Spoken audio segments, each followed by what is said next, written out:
Muy buenas tardes. En primer lugar, expreso mi pesar por no estar presente en la actuación que tiene lugar ahora en la tarde en la Universidad Antonio Ruiz de Montoya. Me hubiera gustado mucho estar, pero el trabajo periodístico, en este caso, me ha hecho imposible que sea así. Sin embargo, voy a buscar brevemente y sabiendo además de que ustedes van a contar con la explicación detallada, rica, pormenorizada de Cruz Silva y de Rosa Laura, dar algunos apuntes sobre el caso Lavajuez o el caso conocido como CNM Audios. Bueno, Gustavo, en principio, muchas gracias. Comencemos un poco explicando qué se ha descubierto en esta investigación que has realizado con IDL Reporteros. Bueno, primero, lo primero que yo creo que es importante anotar es de que esta investigación no surgió de nada, no empezó de cero, sino de que es una investigación que tiene un largo prólogo en varios otros, y en esto tú, Cruz Silva, tiene, por supuesto, mucho conocimiento. IDL, a través de Justicia Viva, dirigido por Cruz Silva, y también con IDL Reporteros en una buena parte, ya había investigado a varios, o por lo menos algunos de los protagonistas fundamentales del caso Lavajuez durante años anteriores. Por ejemplo, el caso más, o uno de los casos más resaltantes, si no el que más, es el del juez ahora encarcelado en España, César Inostroza Pagliacci. Varios años atrás, me parece 2013, cuando Inostroza Pagliacci era juez en la Corte Superior del Callao e intentó presentarse como candidato a una Fiscalía Suprema, es decir, intentó pasar del Poder Judicial a la Fiscalía. Nosotros sacamos una larga investigación sobre él que estuvo centrada fundamentalmente, no solo en eso, pero fundamentalmente en el hecho de que Inostroza Pagliacci había construido una buena parte de su carrera y de su supuesto prestigio académico sobre la base de plagios. Demostramos más allá de toda duda el hecho de que parte importante de su trabajo había sido construido con plagios. Y no solamente eso, no lo vimos solamente en una circunstancia, no lo vimos solamente en el caso de un libro, de una tesis, lo vimos también en cuanto a haber conseguido una maestría en la Universidad de San Martín de Porres sobre la base de más plagios. Cuando publicamos eso y entrevistamos a las autoridades académicas de esa universidad, lo que conseguimos fue una respuesta manifiestamente encubridora. Pero el hecho concreto es que la investigación que hicimos entonces, y que fue el primer caso de colaboración entre Justicia Viva e IDL Reporteros, en IDL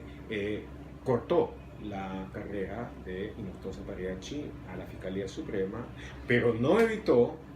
que, debido a la corrupción subyacente, entre otras cosas, en el Consejo Nacional de la Magistratura, tiempo después regresara y en forma bastante oculta, en forma, como decimos, galeta, pudiera entrar a la Corte Suprema, donde ya lo volvimos a ver al mando como director aparente de la Orquesta Los Hermanitos. En esta trama de los CNM Audios, ¿a qué otros personajes se identifican? ¿Cuál es su complejidad? ¿Por qué esto ha sido letal para el sistema de justicia? Lo importante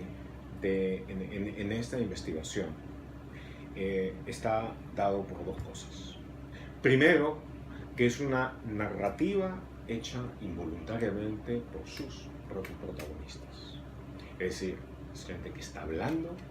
es gente que se está expresando, es gente que se está expresando con gran espontaneidad, porque no saben que hay un oído tecnológico que los escucha mientras están hablando, y que entonces hablan, complotan entre ellos, incluso hacen una especie de filosofeo de corte de los milagros, en la cual van saliendo piezas de sabiduría tales como esto no debe ganar el mejor, sino el mejor para nosotros, y cosas por el estilo. Entonces, eso es lo primero. Pero lo que esta narrativa reveló, aparte de aquellas cosas que la han hecho tan propia, los giros expresivos de gente como Ríos, por ejemplo, ha sido el que desveló el hecho de que no era una corrupción circunscrita, por ejemplo, a la Corte Superior de Justicia del Callao, que no era una corrupción circunscrita ni siquiera a alguna sala de la Corte Suprema de Justicia, sino de que era una corrupción transversal a través de todo el sistema de justicia, en la que gente corrupta en posiciones claves dentro del Poder Judicial, dentro de la Fiscalía de la Nación y dentro de la organización rectora del sistema de justicia, que era, mejor dicho, la organización rectora en cuanto a regulación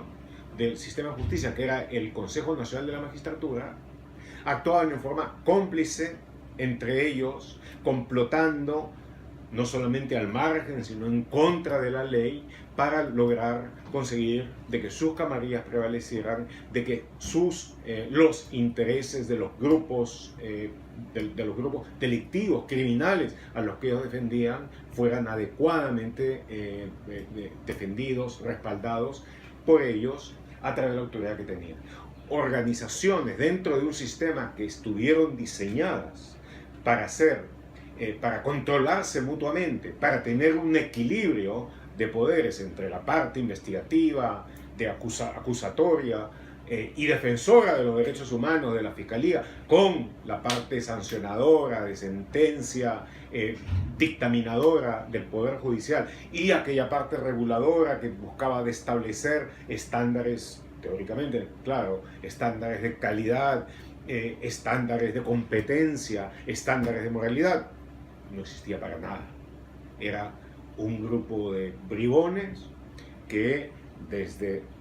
la Fiscalía, Poder Judicial y CNM complotaba para ayudarse mutuamente, apoyarse y conquistar el poder de estas instituciones. Entonces, la parte más importante de esta investigación fue de permitir que esto saliera a la luz, y no a través de el criterio expositivo de los investigadores, sino en las propias voces de los bribones. ¿En qué momento, si es que sucede, se cruza el caso Lavajuez con el caso Lavallato? Esto ha sido quizá una de las cosas más importantes en todo este caso. Lavajuez sale e irrumpe explosivamente en la atención y la indignación nacional en el momento en que el caso Lavallato está agarrando cuerpo, está avanzando y está llegando a su desenlace en el Perú. Sobre todo, porque va a faltar todavía muchas otras cosas en cuanto concierne a Odebrecht, que era básicamente el buque insignia de las empresas brasileñas. No olvidemos, sin embargo, lo digo parentéticamente, que falta todavía todo lo del resto, y que será muy rico cuando tengamos, así como hemos logrado lo de Odebrecht, cuando tengamos lo de Camargo Correa, Andrade Gutiérrez, UTC, Queiroz Galbao y OAS. Entonces el cuadro va a quedar mucho más completo, y ya no va a ser un gran cuadro de corrupción, sino el mural de corrupción que va a retratar a toda una época. Pero bueno, regresando a lo que estábamos hablando, el caso Lavallato estaba decididamente avanzando. Con los cambios que se hizo en el equipo especial, se estableció, además de las investigaciones periodísticas que ya habíamos hablado, en nivel fiscal una excelente relación entre los fiscales de Brasil y con los peruanos, fundamentalmente con José Domingo Pérez y Rafael Vela. Y del otro lado, la empresa Odebrecht empezó a colaborar en forma cada vez más abierta, más enérgica y casi como una suerte de socio en la corrupción, en la lucha anticorrupción que antaño ellos crearon, pero ahora tratándose de una compañía que ha tenido un cambio completo en su organización, en su estructura y además en sus principios. Entonces, el conjunto de esto, Fiscalía peruana, ahora dinámica, concentrada, enfocada, Fiscalía brasileña que colabora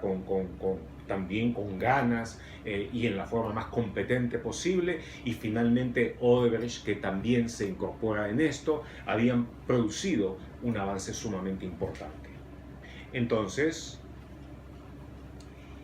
en ese momento, buena parte de los corruptos que estaban por salir a la luz confiaba en que les quedaba una importantísima línea de defensa. Y esa línea de defensa era precisamente la gente que tenían dentro del aparato fiscal, dentro del aparato judicial y dentro del CNM, para poder parar todo. Y ya habían dado algunas maniobras, algunos movimientos previos. Por ejemplo, ese fallo de Nostroza Pariachi, que buscó tener rango de jurisprudencia en torno a la definición del delito de lavado de dinero, que era básicamente una forma de lograr el encubrimiento y la impunidad. Cuando se están preparando para eso y confían plenamente en como había sucedido en investigaciones previas, se decretará que tales pruebas serán inconstitucionales, que tales cosas serán prohibidas y todo lo necesario para poder encubrir a los acusados más poderosos y en cambio sí acusar hasta el final a los lornas. Entonces es en ese momento que, para utilizar una palabra que le gusta mucho a los brasileños, deflagra el caso Lavajuez, sale adelante y no pueden contenerlo. Entonces es en ese momento cuando las investigaciones de Lavajuez y de Lavallato confluyen, se unen y presentan uno de los horizontes más promisorios que se han dado en las investigaciones periodísticas, fiscales y judiciales peruanas en la lucha contra la corrupción, y en eso estamos ahora. Muy interesante. ¿Y cómo tú ves el papel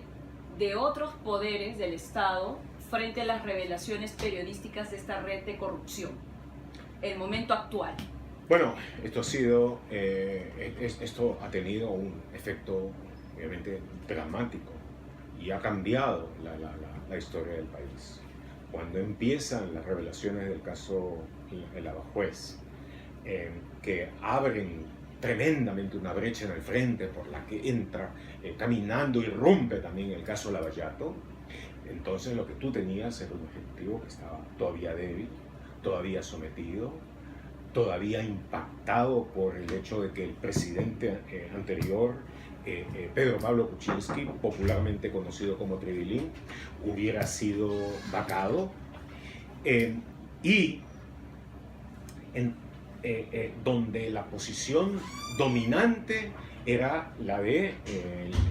Fuerza Popular en el Congreso. Entonces, en esa posición, en donde estaba un ejecutivo avasallado,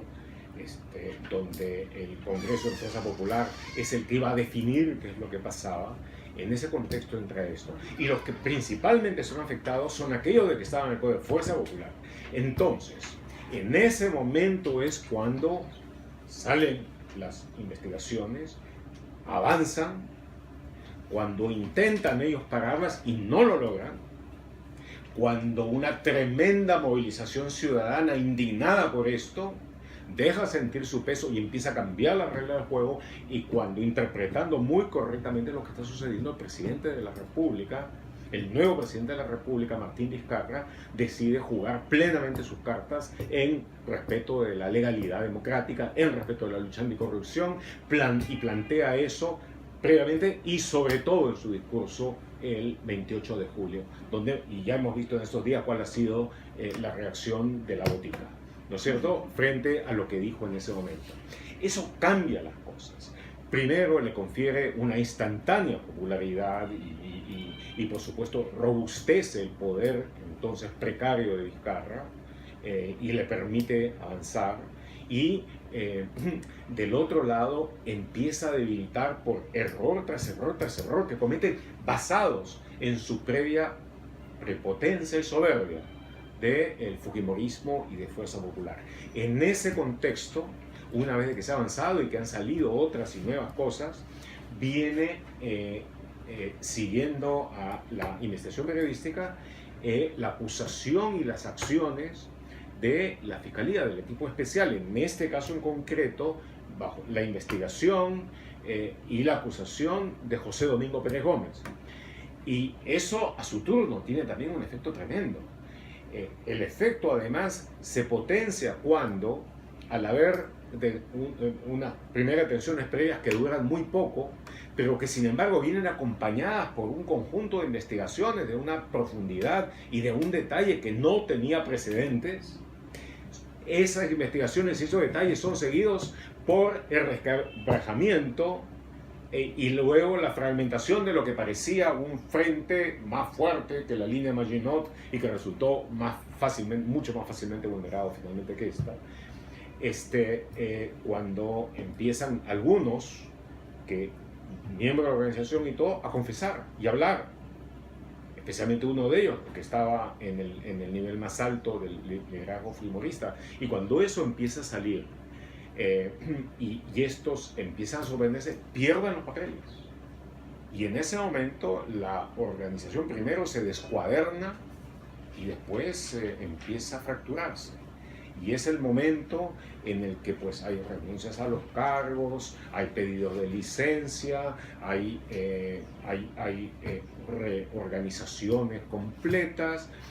cambio de voceros, de portavoces y finalmente llamados por parte de una organización imperiosa, soberbia, prepotente, de repente se convierten en abogados por la fraternidad humana,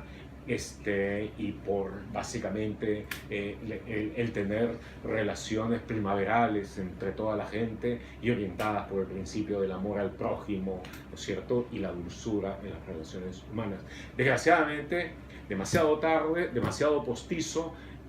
no lo cree nadie, siguen las investigaciones, pero ya siguen en un contexto en el que en muy poco tiempo ha cambiado el balance de fuerzas, ha cambiado el balance de poderes y se plantea una nueva situación política en el país, en donde es muy probable de que se pierdan mayorías, de que se reorganicen fuerzas en el Congreso y que se empiece a gobernar de otra manera. Hay que tener presente, sin embargo, para que no empecemos a surfear una ola de optimismo exclusivamente, de que todo esto a su turno es un proceso que tiene también precariedades y vulnerabilidades, es decir, que avanza sobre la base de la energía y el entusiasmo de algunos, y sobre la base del tremendo apoyo social que existe a los que están luchando contra esto. Pero su turno se está dando en el contexto de algunos cambios internacionales ahora que son más que preocupantes. Y que hacen muy necesario de que se trate de imprimirle la mayor velocidad posible